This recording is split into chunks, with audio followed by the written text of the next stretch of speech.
ಹಣದ ಆಸೆಗೆ ಮೊದಲ ಗಂಡನ ಜೊತೆ ಸೇರಿಕೊಂಡು ಯುವಕರಿಗೆ ಮದುವೆಯ ಆಸೆಯನ್ನ ತೋರಿಸಿ ಮಹಿಳೆಯೊಬ್ಬಳು ವಂಚನೆ ಮಾಡುತ್ತಿದ್ದ ಪ್ರಕರಣ ಆಂಧ್ರಪ್ರದೇಶದಲ್ಲಿ ವರದಿಯಾಗಿದೆ. ವಂಚನೆ ಮಾಡಿದ ಮಹಿಳೆ ಸುಹಾಸಿನಿ ಎಂದು ಗುರುತಿಸಲಾಗಿದೆ. ಈಕೆ ತಾನು ಅನಾಥೆ ಎಂದು ಹೇಳಿಕೊಂಡು ಮದುವೆಯ ಹೆಸರಿನಲ್ಲಿ ಜನರನ್ನ ಮೋಸ ಮಾಡುತ್ತಿದ್ದಳು.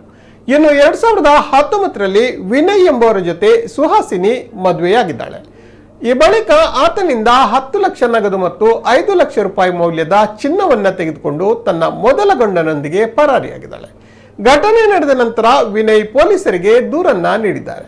ತನಿಖೆ ವೇಳೆ ಸುಹಾಸಿನಿ ಈ ರೀತಿಯಲ್ಲಿ ಅನೇಕರಿಗೆ ವಂಚನೆ ಮಾಡಿರುವುದು ಬೆಳಕಿಗೆ ಬಂದಿದೆ. ಸದ್ಯ ಆಕೆಗಾಗಿ ಆಂಧ್ರಪ್ರದೇಶ ಪೊಲೀಸರು ಬಲೆ ಬೀಸಿದ್ದಾರೆ.